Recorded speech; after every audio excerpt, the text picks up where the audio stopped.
nightmares.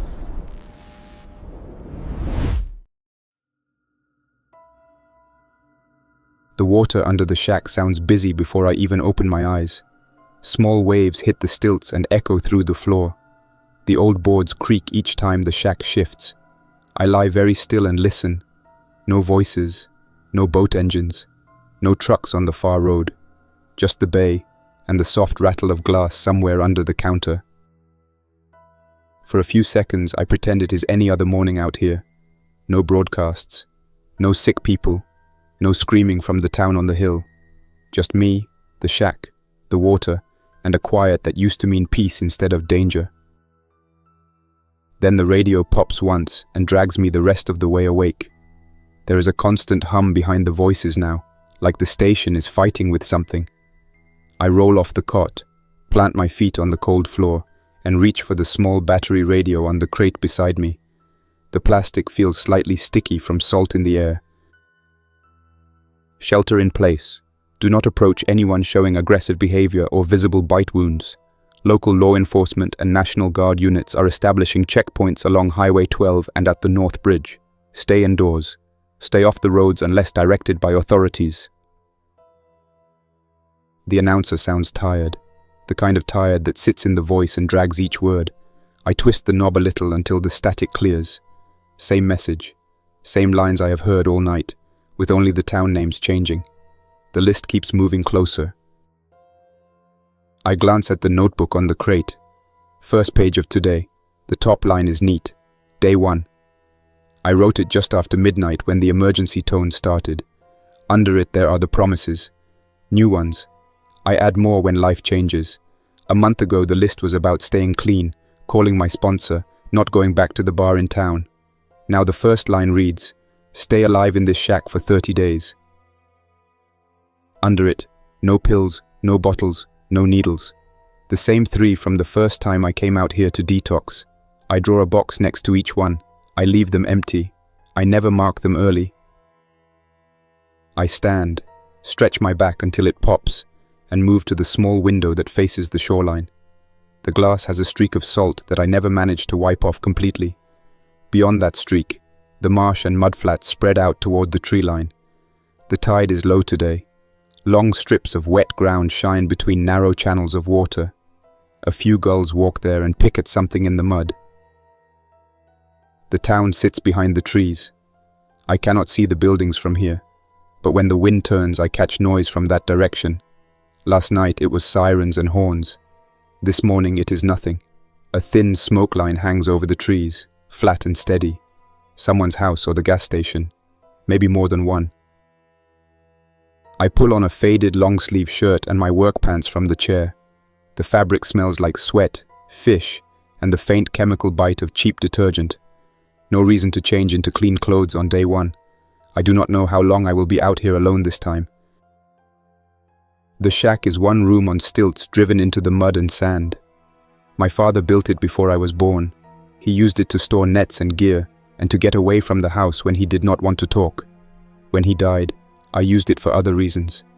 I came out here with a cooler full of water and a bag full of withdrawal. Back then, the worst sound in the world was my own voice when I begged the walls for something to make it stop. That feels almost simple now. I move through the morning routine. That is how I keep the panic away.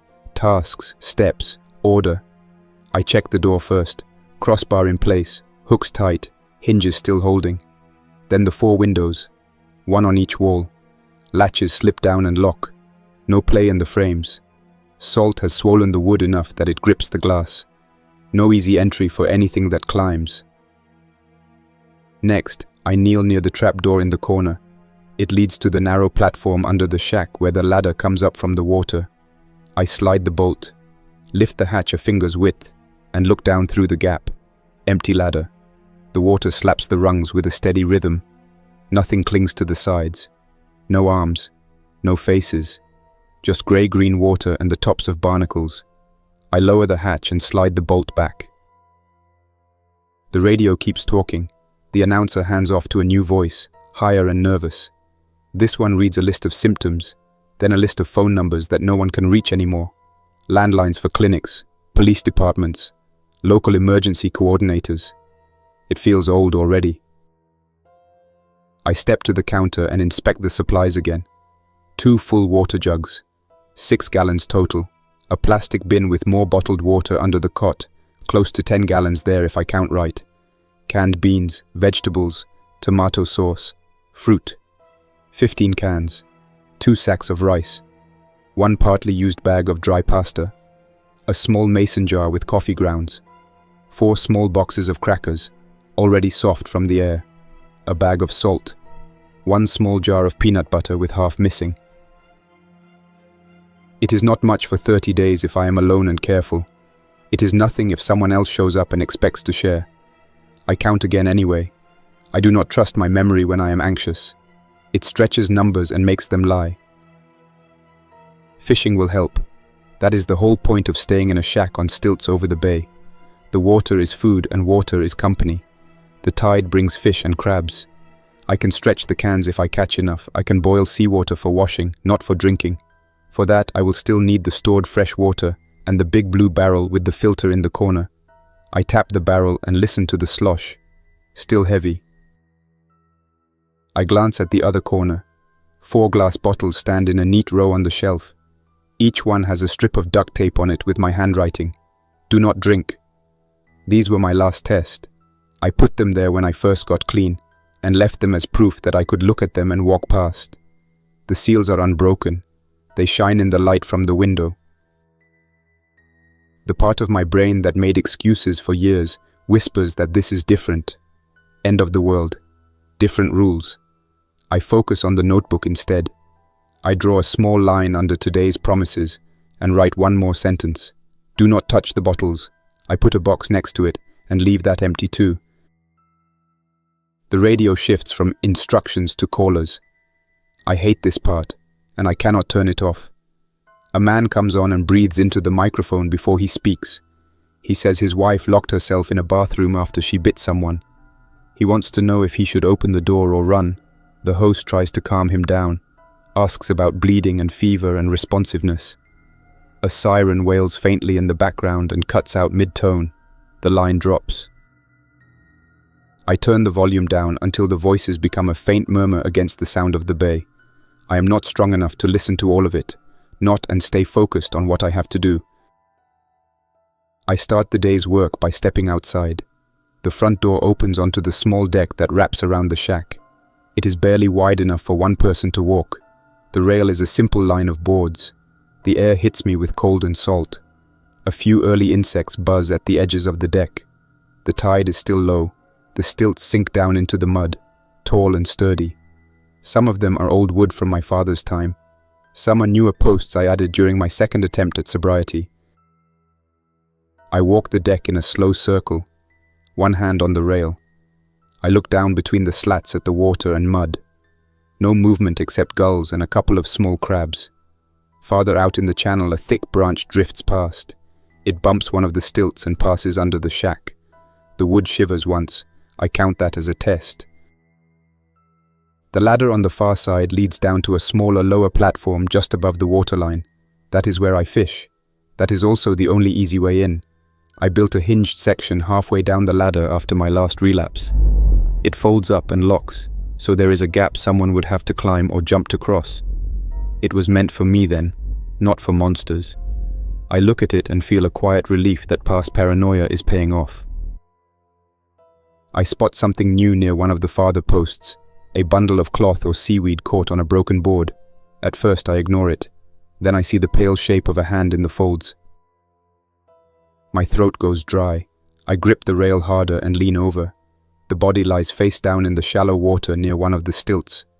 The tide must have brought it in overnight and left it when it dropped. The back is a dark jacket torn along one sleeve.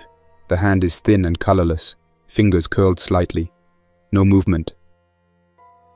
I watch it for a full minute. The wind pushes ripples over the water. The cloth shifts a little, but the hand stays in the same position. No breath, no twitching, no sudden grab at a passing fish. I do not feel brave enough yet to test it. The broadcast keeps saying the infected do not always stay down, that some get up again with eyes that do not match their own faces anymore. I back away from the rail and stand in the center of the deck. My skin feels thin, exposed. Task list, I say out loud. My voice sounds uneven. Talking anyway helps. I speak to the empty air the same way I did when I was alone out here, shaking and sick. Inspect stilts, check traps, fish, boil water. No hero moves. I force myself to start with the stilts. I go back inside, grab the long wooden pole I used to push at supports, and step out again. I move around the shack, leaning over the rail where it is strongest, and tap each stilt in turn. The old wood sounds dull but solid. The newer posts give a deeper sound. None of them shift more than the normal small sway. When I reach the one near the body, I pause. The hand is closer than I thought. The fingers are white and swollen from the water. I cannot see the face from this angle. I touch the stilt with the pole. The vibration travels into the water and into the body. The arm shifts an inch. The hand flops and settles again. No lunge, no sudden reach for the pole, just slack limbs and a dead weight moving with the water. Good, I mutter. I do not feel good, but I say it. Stay that way. When I finish the inspection, I rest the pole against the wall and open the small locker near the door. The fishing gear is simple. 2 rods, a spool of extra line, a plastic box for hooks and sinkers, a knife with a dull handle, a couple of old lures that lost their shine years ago. I grab one rod and the box and head for the trap door. The trap door opens with a familiar squeak. I lower myself onto the ladder, step down until my boots reach the mid-level platform, and then step onto the lower deck at the waterline. The air is cooler down here and smells stronger. Seaweed, old fish scales, wet wood. I sit on the crate I keep near the edge, thread the line through the rod guides, tie on a small hook, and pinch on a bit of old bait from the tin. It is not fresh, but the fish around here do not care much. Everything that falls into the water ends up in something's mouth eventually. While I cast, my eyes keep drifting back to the body near the stilt. It lies partly on its side now. The tide is starting to creep back in and lifts the edges of the jacket. One shoe is missing. The sock is shredded. I can see the skin underneath. Pale. No clear marks from this distance. The line twitches. I focus on the rod, set the hook, and reel in a small striped fish. It flaps on the deck, smacking its tail against my boot, leaving a smear of scales and slime. I grab it, twist the hook free, and drop it in the bucket beside me. Breakfast. I fish for another hour. 3 more decent fish. Enough for today and tomorrow if I stretch it with rice. The sun rises higher over the water and lights up the mudflats and the low trees. I hear distant rotors once, a helicopter somewhere inland. It moves past fast and fades. No other engines follow. When the bucket seems heavy enough, I climb back up. I bolt the trapdoor and set the rod in the corner. Then I clean the fish over a metal bowl, gutting them with practiced movements. The knife slips only once. I nick my finger near the knuckle. It leaves a small line of red that beads up quickly. I stop and stare at it. Not because it hurts, but because I know what infections can do now. Before, I worried about dirty needles and bad cuts on job sites. Now every small wound feels like a possible ticket to a fever that no one can treat. I step to the small cabinet and open the door. Inside is my basic kit. Rubbing alcohol in a brown bottle, gauze pads, a roll of tape, a few bandages, a small bottle of cheap antibiotic ointment. I pour alcohol over the cut. It stings hard. I hold my hand over the bowl to catch the extra and then press a gauze pad around the finger. I tape it in place, wrap it snug but not too tight, and flex the finger until I can move it without the tape pulling.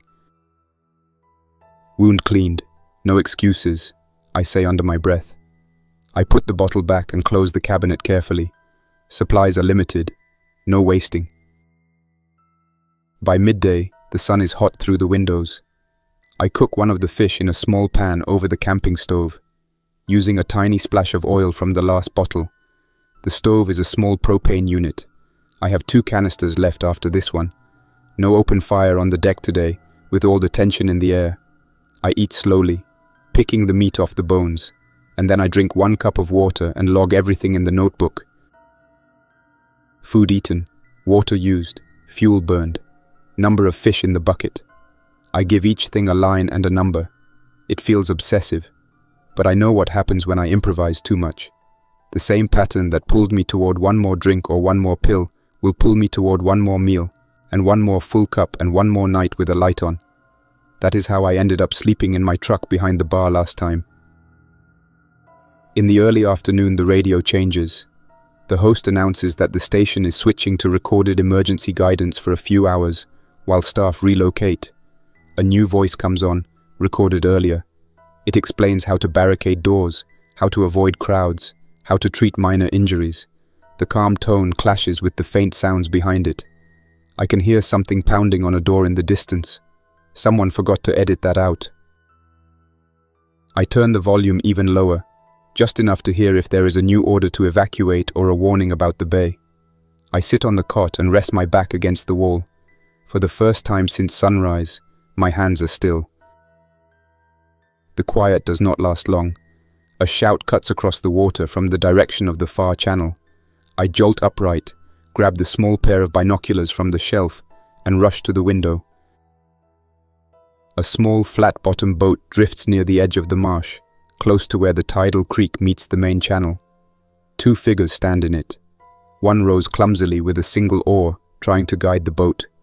The other waves an arm and shouts toward the shack. "Hey, you at the shack?" The voice is male, mid-range.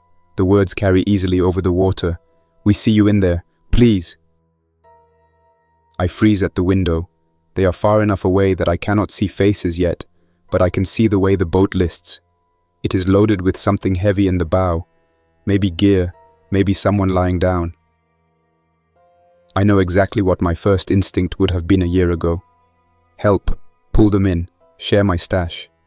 Then, when they slept, roll through their pockets for anything worth selling. That was the old pattern. I shut my eyes for half a second and crushed that memory down. I grab the long pole again and step out onto the deck. The sun glare hits my eyes, so I shade them with my bandaged hand and look toward the boat. "I hear you," I call out. My voice comes out rough. "Stay where you are."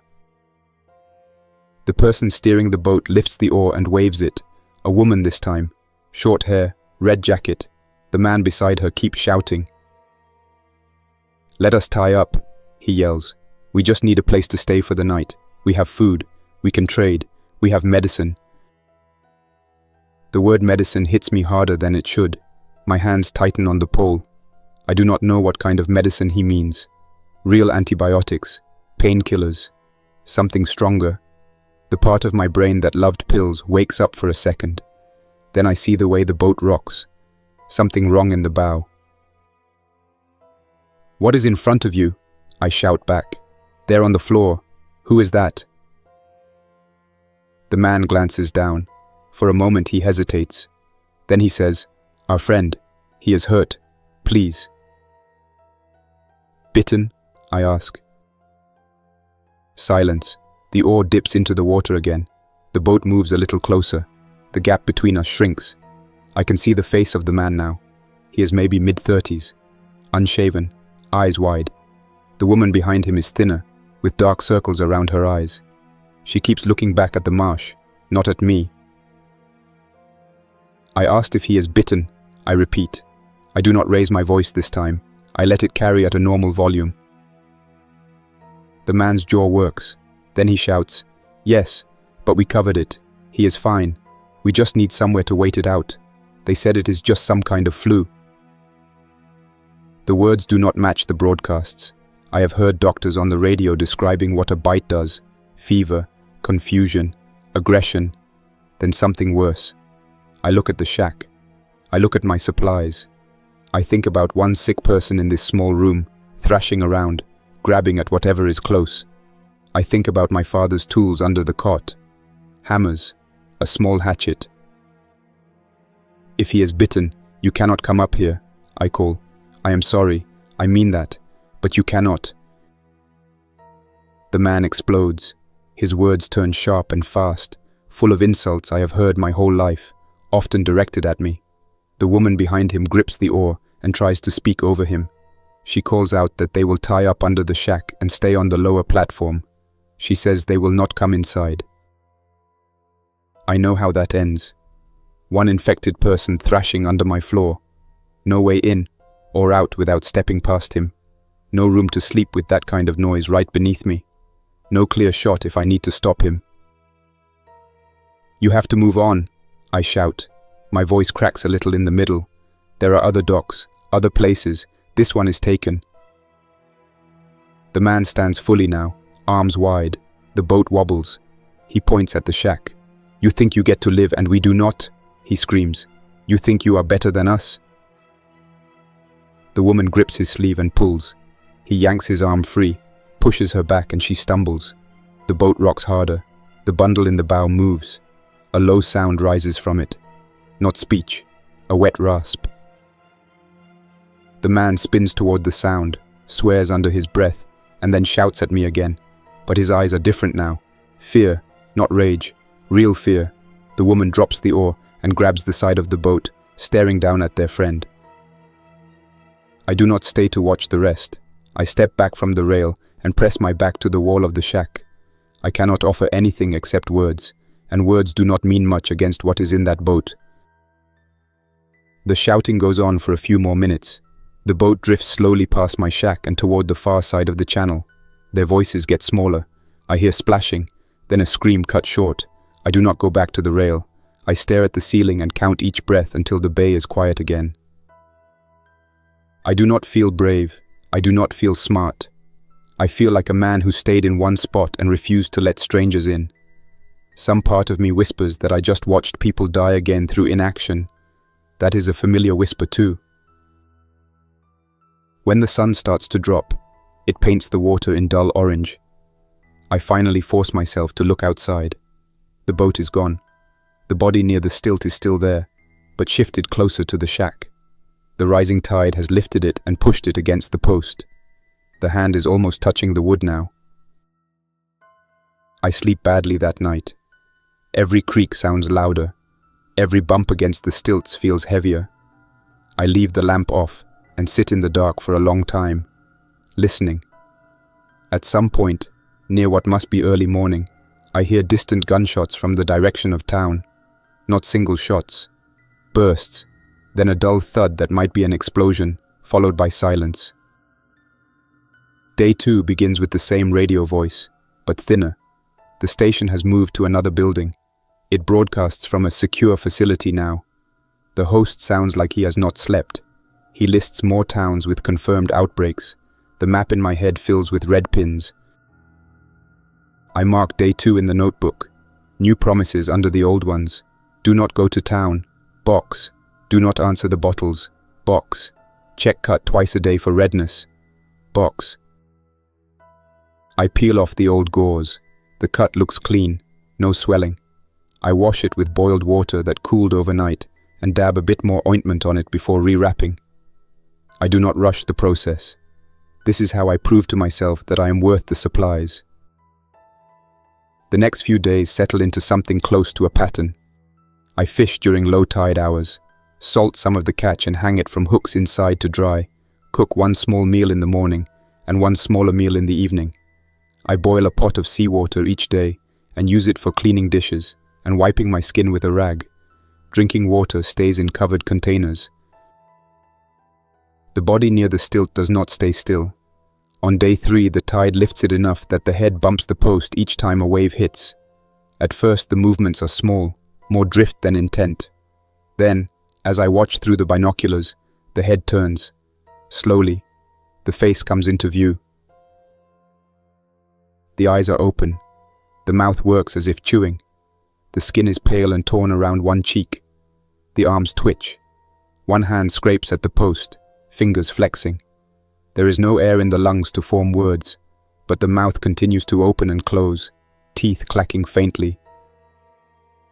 I stand frozen on the deck, binoculars pressed hard against my face. The thing in the water is not fully trapped. The tide lifts it higher. The feet drag through the mud. When a larger wave comes, The body pushes off the stilt and floats a little, then turns toward the shack. The limbs start to paddle in weak jerks.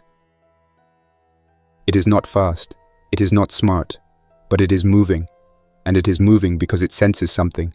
Me, the house, the sound of boards. I put the binoculars down and back away again. For the next hour, I listen to the soft thud of that body bumping against different stilts. It never finds the ladder. It never reaches the platform. When the tide drops again, I look out and see it stuck against a different post, half submerged, face turned upward. The mouth still works. I know I should do something. Kill it, sink it, end the noise and the risk. But that means getting close. That means going down there with a pole or a hook or something heavier and trusting that it cannot grab me in time. My hands start to shake each time I imagine the grip on my ankle or wrist. So I do nothing on day 3. I hate that about myself. I have a long history of doing nothing until things get worse. On day 4, the radio brings a new detail. The host reads a statement from some federal agency. The infection spreads fastest through bites and direct contact with fluids. People who die from other causes near infected zones can wake up if the pathogen is already in the body. Cremation is recommended. So is decapitation in field conditions. I look at the body and feel the words sink in. That could have been someone who died of something else. Drowned, hit by a car and washed down a culvert. Now the infection rides through the bloodstream and hooks whatever is left. That afternoon, I force myself to act. I tie a rope around my waist and loop the other end around the deck rail. I pull on my father's old rubber boots, grab the long pole, and check the knot twice. I open the door, step onto the deck, and lower myself carefully onto the ladder. My boots hit the lower platform. The tide is mid-level. Water covers parts of the planks and sloshes over my ankles. The body is only a few feet away now, wedged between the stilt and a broken beam that washed in years ago. Its arms paddle weakly against the obstruction. Each time it feels the vibration from my steps, the movements grow more frantic. From this distance, I can see that it was a man. Short hair, faded blue shirt under the jacket. The eyes roll in their sockets but never focus. The jaw snaps at the air blindly. The fingers reach for me, but the beam keeps the rest of the body from getting closer. I grip the pole in both hands and plant my feet. Then I drive the end of the pole down onto the back of the head. Once, twice, 3 times. Each impact sends a jolt up my arms. The first does nothing but push the face deeper into the water. The second cracks something. The third changes the way the body moves. The arms stop paddling. The jaw slackens. The water around the head darkens. I keep hitting until the body is still. I count 10 strikes. Then I stop, breathing fast through my nose. I do not say anything. There is no apology that fits. This is maintenance, same as replacing a rotten board or fixing a leaking pipe. Only now the parts are human. When I am sure it is not moving anymore, I use the pole to push the body free of the beam. It drifts away slowly with the tide, face down again. I watch it until it disappears around the side of the shack. I hope it keeps going out into the bay and sinks where nothing walks. By the time I climb back up, my arms feel heavy. I wash the pole with seawater, then pour a little of my precious fresh water on the end and scrub it with a rag. I change my pants and leave the boots outside on the deck. The idea of walking through the shack with that water on me makes my stomach twist. Days 5 through 7 pass in a blur of routine and new noises from inland. Helicopters again on day 5. This time I see 2 of them moving low along the coast, heading south. No one calls out from them, no loudspeakers, just machines going somewhere that is not here. On day 6, just after sunset, a long column of smoke rises behind the tree line. The sky glows faintly behind the dark trunks. I smell burnt rubber and chemicals when the wind shifts. That is not a house fire. That is something bigger. Maybe the highway, maybe the gas station, maybe everything. The radio announces that all non-essential travel is banned. Then the host laughs once in a way that sounds more like a cough and corrects himself. There is no enforcement left in some areas. Drivers are on their own. So are small towns along the marsh. I mark each day in the notebook. I make new promises when I have to. Do not watch the flames for more than 5 minutes. I fail that one and draw a dark line through the box. I stand on the deck for an hour staring at the red glow and listening to distant sirens that never get closer. On the morning of day 8, I wake with a sharp ache in one of my back teeth. It is not intense, but it is steady. A dull pulsing that spreads up to my ear when I chew. I check my reflection in the small metal plate that passes for a mirror and pry my mouth open with my fingers. The tooth is a molar with an old filling. The gum around it looks a little swollen. I do not have a dentist anymore. I do not have access to a clean clinic or numbing injections or drills. I have salt water and a couple of cheap pain tablets that expired 3 years ago. I swish the salt water, spit it into a bucket, and tell myself that this will not be the thing that kills me. Still, the ache shapes my mood that day. I am shorter with my own thoughts. I snap at my reflection once. I skip coffee to save water and regret it by midday. I catch only one small fish and have to eat more rice than I want. Every small discomfort stacks on top of the others and presses down. In the late afternoon, when the light turns flat and the marsh goes quiet, I hear another sound. A distant engine coughs to life, then settles into a rough idle. It is not a helicopter or a large boat. It is something smaller, a truck or a generator. The noise comes from the direction of town. I stand on the deck and listen. The engine revs, sputters, and then cuts out. A few seconds later, it starts again. Whoever is running it does not know how to coax more life out of it. Or the fuel is bad. The sound repeats 3 more times and then stops for good. The next morning the radio station is gone. Only static. I turn the dial slowly, sweeping through the frequencies, searching for any sign of structured speech. All I find are bursts of broken voices, half of a song, and then silence. The emergency tone does not play anymore. No more calm instructions, no more updates.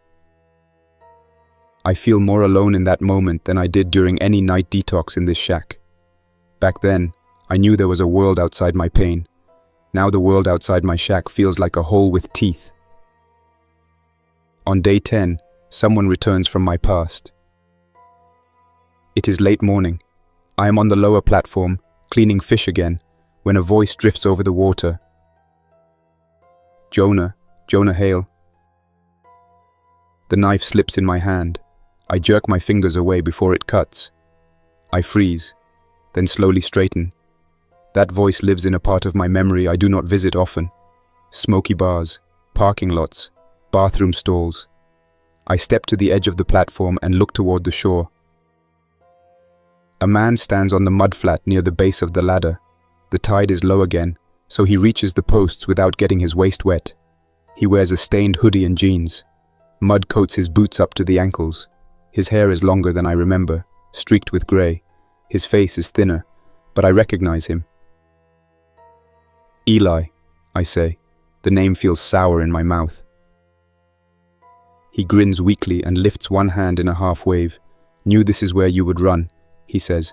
You always came out here when the world got loud.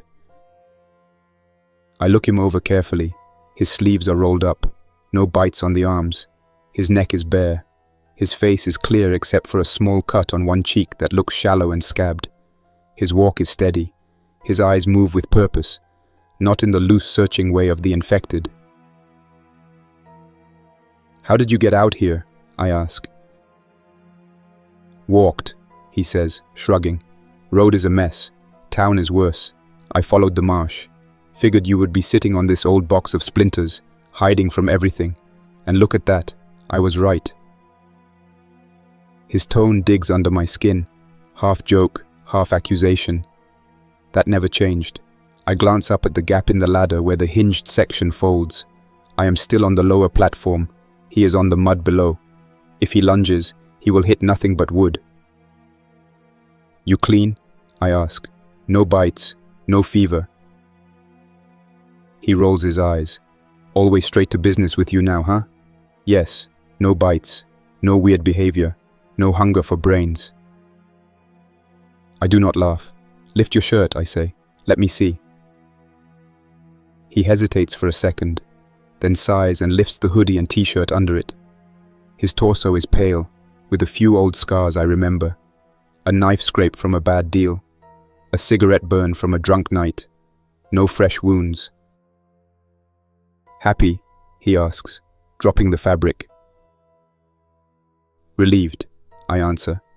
It is the truth. He looks up at the shack. So you going to let me up? He asks. Or do I just stand down here shouting my life story until something hears me that you do not want to meet? My first thought is no. Flat no. This shack works for one person. Supplies work for one person. Every extra mouth is an extra risk. Every extra memory from my past is another weight on my chest. My second thought is the way we used to watch each other's backs when things got rough. Not well, not clean, but better than nothing. He once dragged me out of an alley behind the bar and poured water over my face until I stopped shaking. He also once sold half my pills to someone else while I slept. Our history is mixed. Come up slow, I say finally, hands where I can see them. If I tell you to stop, you stop. He gives me a mocking little salute and starts up the ladder. I step back to the upper trap door and watch through the opening as he climbs. His movements are steady, but I see the way his shoulders sag when he thinks I am not looking. He is tired. All of us are. When he reaches the gap at the hinged section, he pauses. Little paranoid, huh? He calls up, pointing at the missing rungs. Safety feature, I answer. Hold on. I reach down, unlatch the hinge, and lower the missing section until it locks into place. Then I step back again, keeping the knife in my hand. Eli climbs the rest of the way and pulls himself through the hatch into the shack. The room suddenly feels smaller. His presence brings in the smell of sweat, mud, and stale smoke. He looks around with quick eyes and takes in the supplies, the water barrels, the row of bottles on the shelf. His gaze lingers there a little too long. You stayed sober through this? He asks, nodding at the bottles. Working on it, I say. He whistles softly. End of the world and Jonah still playing by his rules. I would be impressed if I did not also think you are insane. I do not argue. My rules are the only thing between me and a fast slide back into the old life, which does not exist anymore. We set some ground conditions fast. He cannot touch the bottles. He cannot leave trash on the floor. He has to clean any wound immediately and let me inspect it. He nods at each point, but there is a flicker in his eyes that tells me he is filing them away for later, not embracing them. He has almost nothing with him. A small backpack with a change of socks, a nearly empty water bottle, a pocket knife, and a few protein shakes in dusty cartons. Those are the first ones I have seen since everything started, and it takes effort not to smirk at the cliché. Even now, marketing survives better than some people. We share a small meal, more out of necessity than comfort. He talks about the town while he eats. Order fell apart fast, he says between bites. Cops tried. National Guard tried. People kept crowding the clinic. Someone brought an infected girl into the church. Whole group went down in under an hour. After that, it was barricades in windows and a lot of shouting.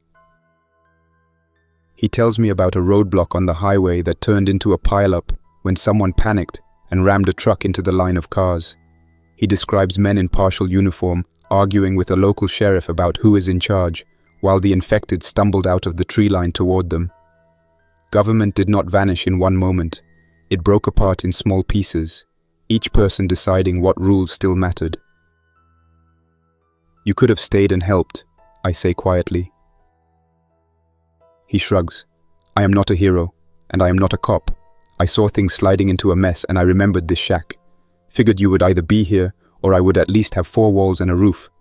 Guess I was right again. I want to be angry. I want to say that he ran from people while they were still trying to save others. But I ran too. I had a head start. I came out here days ago when the first reports hit the state. I told myself it was only until I knew more. Now I pretend I did it to stay alive and reduce the burden on the town. Part of that is truth, part is a lie that feels comfortable in my mouth. The first night with Eli in the shack is rough. He tosses on the floor beside the cot, muttering in his sleep. I catch words here and there, names, please, half-formed apologies. I recognize the tone. I have heard my own voice do the same on old tapes from rehab. The noise from inland continues. Short bursts of gunfire, then quiet. Once, near dawn, I hear a loud single blast. Something heavy, maybe a gas tank or a transformer. The sky brightens with a brief glow, then fades. The next days with Eli change the rhythm. He insists on helping with chores, but he does it in his own way. He fishes with me, but he wastes bait by casting too often in the wrong spots. He cleans the deck, but leaves small piles of scrap where someone could trip. I correct him more than I should. He snaps back. The air fills with old patterns of resentment. He also brings something I did not know I missed. Another living voice that remembers my past and does not pretend it was better than it was. We argue while we scrub pots. We swap stories about people we knew who might be dead now. We speculate about what the government is doing on the coast. I feel my shoulders loosen during those arguments. The silence between words does not feel as heavy when someone else is breathing in the room. On day 13, he asks the question I knew was coming. "So what is your plan after the 30 days? He asks, sitting on the deck with his back against the wall. Stay up here forever? Turn into a marsh hermit while the rest of the world burns? I do not know yet, I say honestly. First I make it to 30, then I decide if I am useful somewhere else. He snorts. You were always useful, just in the wrong way. He does not mean it as a compliment. We both know that most of my old usefulness involved moving pills from one hand to another and taking the best cut for myself. We are low on fresh vegetables by day 15. I have one onion left, shriveled and soft. The canned goods are dropping. The fish supply is steady, but the taste wears on us. Our bodies need more than protein and rice. I feel sluggish when I climb the ladder. My tooth throbs more often. We should go into town, Eli says one evening. He sits at the table with a fishbone in his fingers, picking tiny bits of meat from it. Quietly, grab what is left. There are houses up on the hill that were loaded before all this. Rich people stuff, canned food, maybe medicine. I shake my head. You said the place was a mess days ago. It is worse now. No officers, no guard. Just whoever lived and whoever turned. We cannot sit here and starve slowly either, he replies. Fishing and canned beans only goes so far. He has a point. Survival is not just hiding. It is resupplying at the right time. But the idea of walking streets filled with whatever used to live there makes my stomach twist. We wait until we are closer to empty, I say. If we go in, it is one trip, planned tight, in and out. No wandering, no side visits, no sudden detours to old friends' houses. Deal, he says. His eyes slide briefly toward the bottles on the shelf again. He licks his lips and looks away. On day 18, the marsh brings trouble to us instead of the other way around. It starts with a scream in the early afternoon, high-pitched, sharp and close. Not from town, not from the highway. From the marsh, near the old sandbar that used to be a picnic spot. Eli and I both rush to the window. A teenager runs across the mudflat, legs churning, arms flailing. He is maybe 16, thin, with a backpack bouncing against his shoulders. Behind him, 3 infected stumble and lurch after him. They move faster than the one in the water did. Their legs still have strength. Their heads jerk from side to side, focusing on the moving target. The kid heads straight for the shack. His shoes sink into the mud with each step. He stumbles, catches himself, and keeps going. The infected follow, unaffected by the terrain. One of them trips and falls on its side, then scrambles up again, hands clawing for purchase in the mud. Help! The kid shouts, voice cracking. Please, up there! I grab the old hunting rifle from its hook near the cot. My father kept it for stray dogs around the nets and the occasional boar. It is a simple bolt action. I have 10 rounds in a box, plus 4 in the magazine. I have not fired it in months. Eli looks at me with wide eyes. Well, he says, do something. I step onto the deck and brace the rifle on the rail. My hands do not feel steady. I line up the sights on the infected closest to the kid. It moves in an uneven pattern, shoulders jerking. My finger rests on the trigger. I exhale slowly and squeeze. The shot cracks across the water. The recoil pushes the stock back into my shoulder. In the distance, the infected closest to the kid jerks, then falls face down in the mud. The other two do not stop. The sound of the shot draws them harder. They veer toward the shack, tracking the noise. The kid stumbles again but reaches the base of the closest stilt and starts climbing, hands scrabbling for anything to grip. Ladder, I shout down. Get to the ladder, not the posts. He hears me and changes direction, slogging through the mud toward the ladder's base. One of the infected is close now. Its skin hangs in strips. The shirt it wears is stained with dried and fresh matter. Its head turns toward the sound of the ladder clanking and it lunges. I chamber another round and aim again. The second shot hits the infected in the shoulder, spinning it sideways. It falls, then pushes itself up with unnatural strength. It keeps going. Faster, Eli shouts from behind me. Climb faster. The kid reaches the lower rungs and starts climbing. Mud drips from his shoes and hands. The infected lunge again. One grabs the kid's ankle but slips off when its fingers meet smooth rubber and slime. I fire a third shot. This one hits the infected in the head. It drops and stays down. The last one is farther back, but the noise has drawn it straight in. Its movements are jerky and fast, more like a sprint that keeps failing.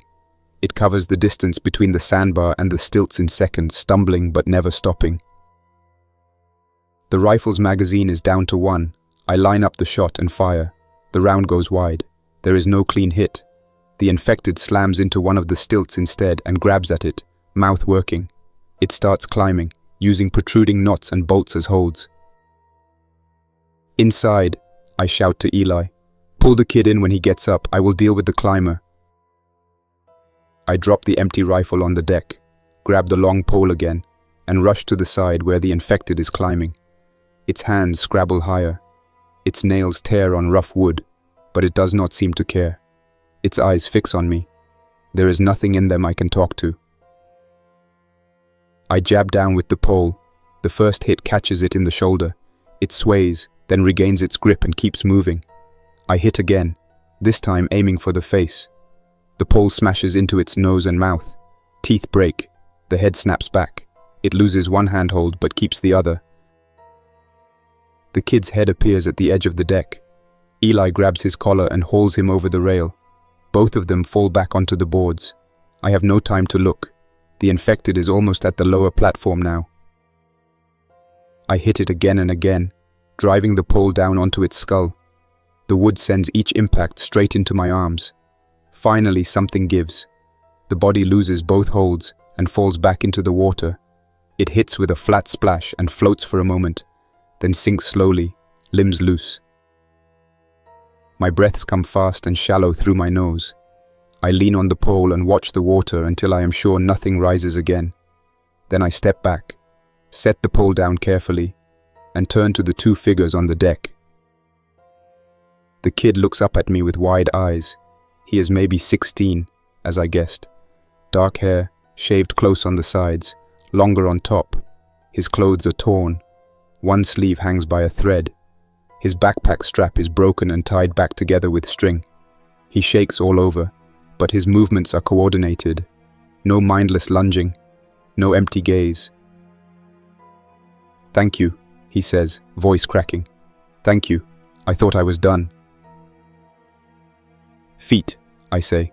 "Hands, neck, show me." He blinks, confused, then understands. He extends his arms. No bites, just scrapes and mud. He pulls off his shoes. His socks are soaked and filthy, but his skin is intact. He unzips his jacket and pulls the collar of his shirt aside to show neck and shoulders. Clean. "Who are you?" Eli asks, sitting up and rubbing his own shoulder where he hit the deck. "Mark," the kid answers. "Mark Reyes. From town." "How did you end up out here alone?" I ask. He swallows. His hands move restlessly over the deck, touching the boards, the rail, anything solid. "Mom and Dad tried to get us to the church," he says. "Said it was a shelter. When we got there it was chaos. Someone had turned in the choir loft. People were running. I lost them in the crowd. I hid in the storage room until night and then I ran. I saw the marsh from the hill and remembered stories about a fishing shack out here. I thought maybe..." He trails off. He does not have to finish the sentence. He thought maybe someone here would not leave him outside. Eli looks at me over the kid's head. There is a clear question in his expression. Are we really going to add another mouth? I think about the extra fish I will need to catch, the water I will need to ration more tightly, the space on the floor that is already crowded at night. I also think about the image of him on the mudflat with those things behind him, legs churning, clothes ripping. I see myself at 16, shaking in a shelter, waiting for a father who was already gone. "You can stay for now," I say. My voice feels rough. "But we do things my way up here. Rules keep you alive. You follow them or you go." He nods quickly. "Yes, anything. I will do whatever you say." Eli mutters something under his breath but does not fight it. Maybe he sees his own younger self in the kid, or maybe he is too tired to argue. The shack holds 3 now. The air feels warmer and more crowded. We adjust again.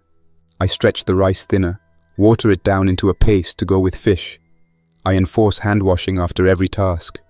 I inspect both of them every morning for scratches that look worse than they should. Paranoia is normal now.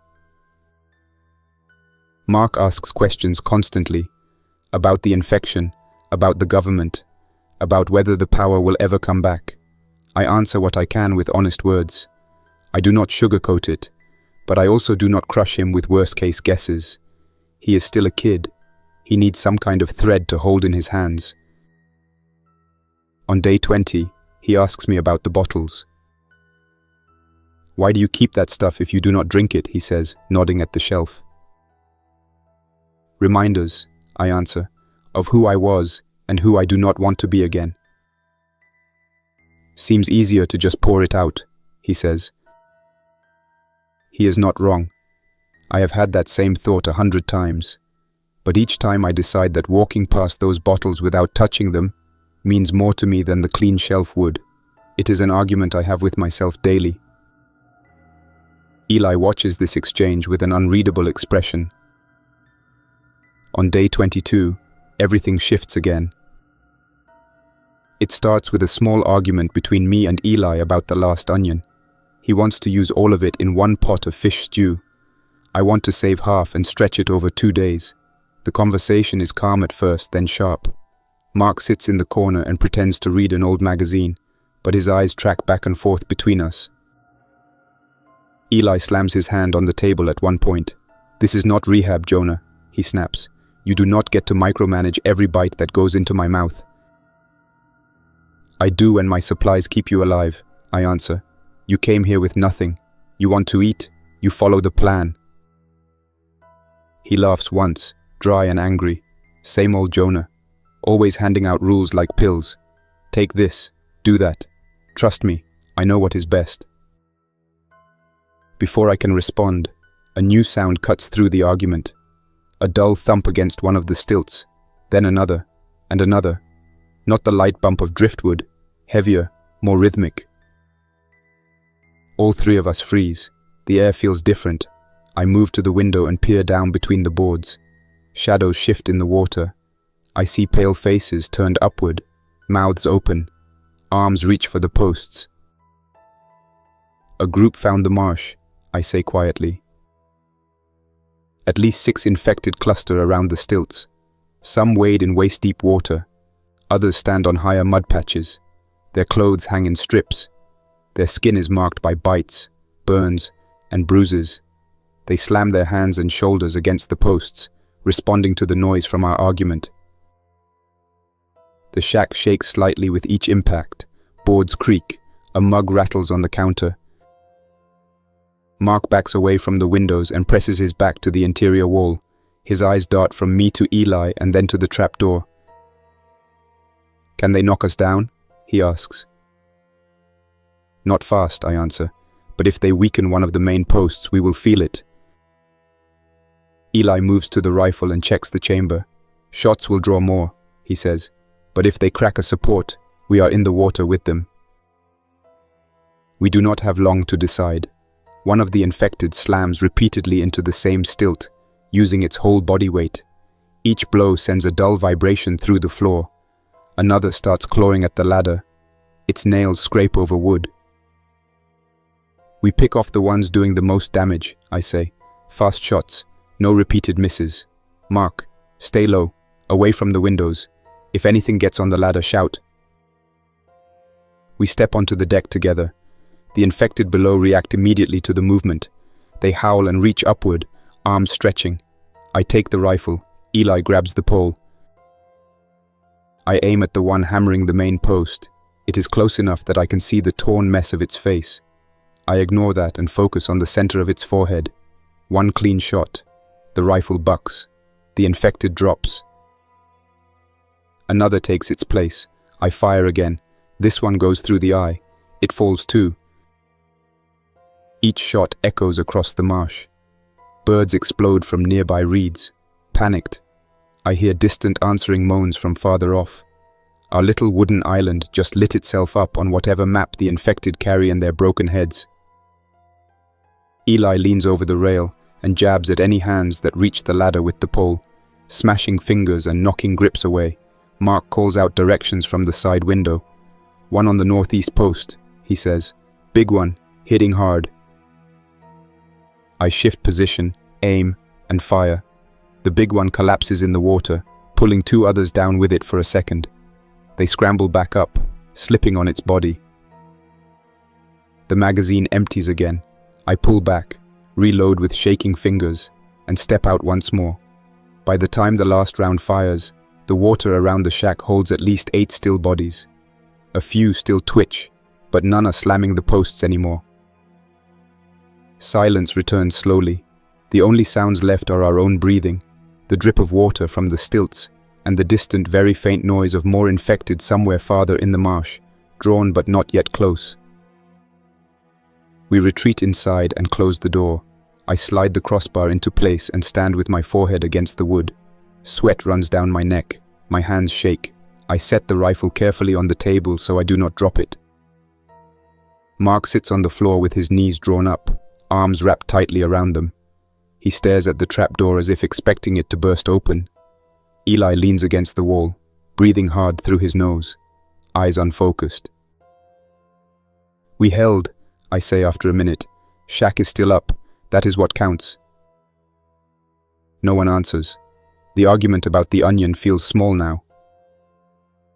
We spend the rest of the day reinforcing what we can. I check each support from above for any sign of cracking. The ones with bodies slumped against them get extra attention. I throw a rope around each corpse and use the pole to push them away until they drift off with the slow tide. It is grim work, necessary. When night falls, the marsh fills with distant moans. Not right under us, but close enough that sleep feels thin. I lie on the cot with my eyes open and count the days on my fingers. 22, 23 if I make it to dawn. Sometime after midnight, I hear a new sound, glass clinking softly. I sit up and look across the dark room.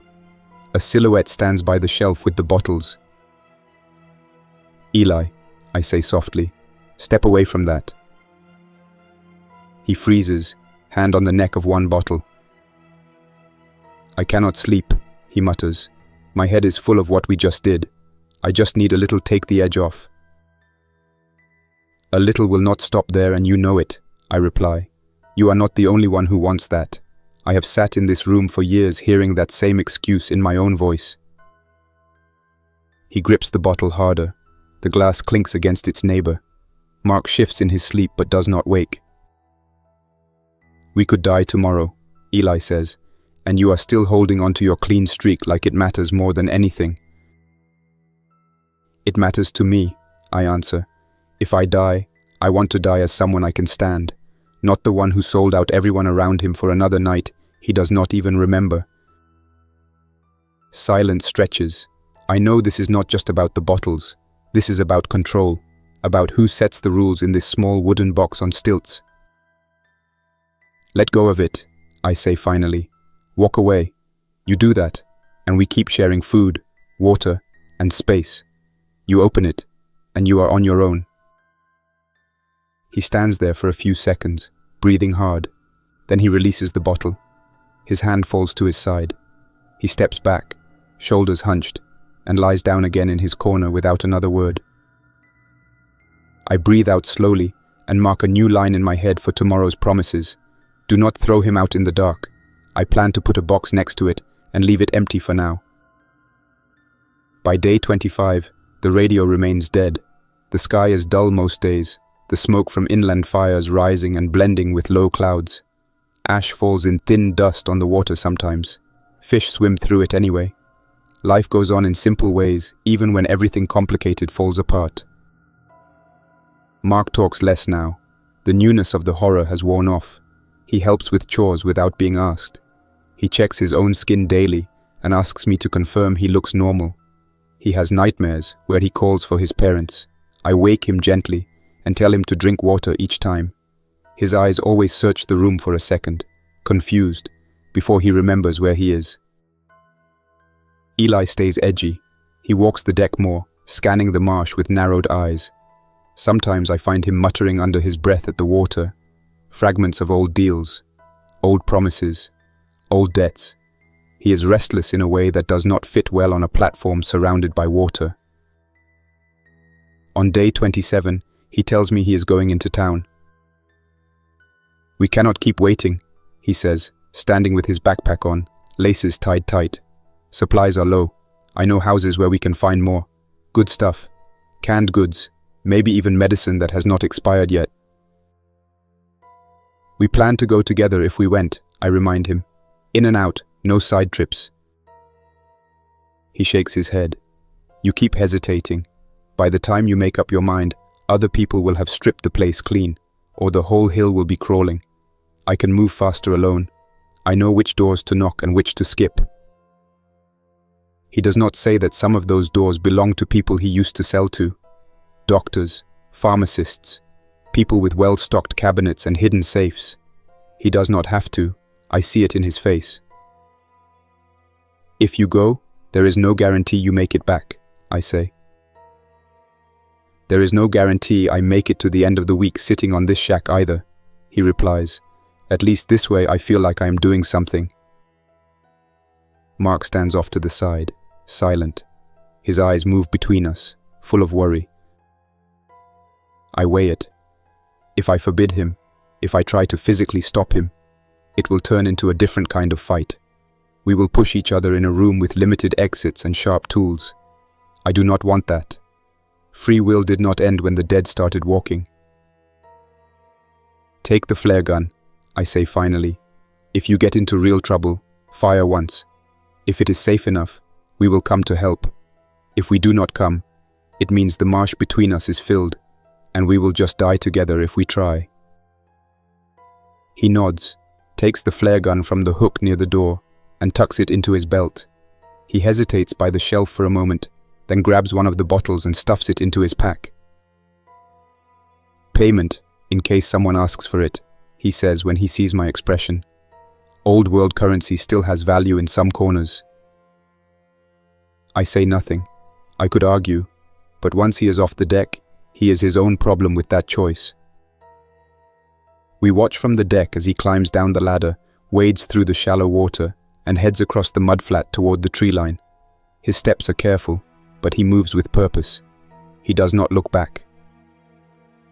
For the next few hours, everything feels wrong.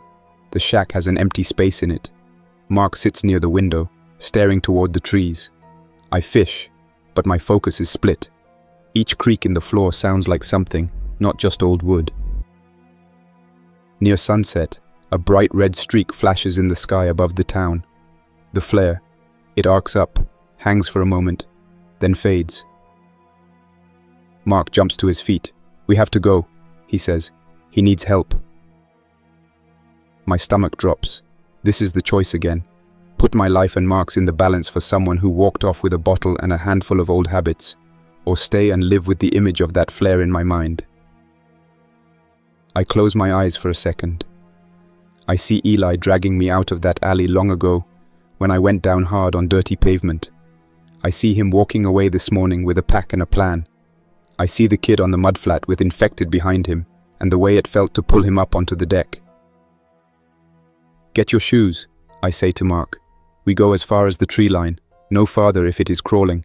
If we cannot reach him without dying too, we come back. Understood?"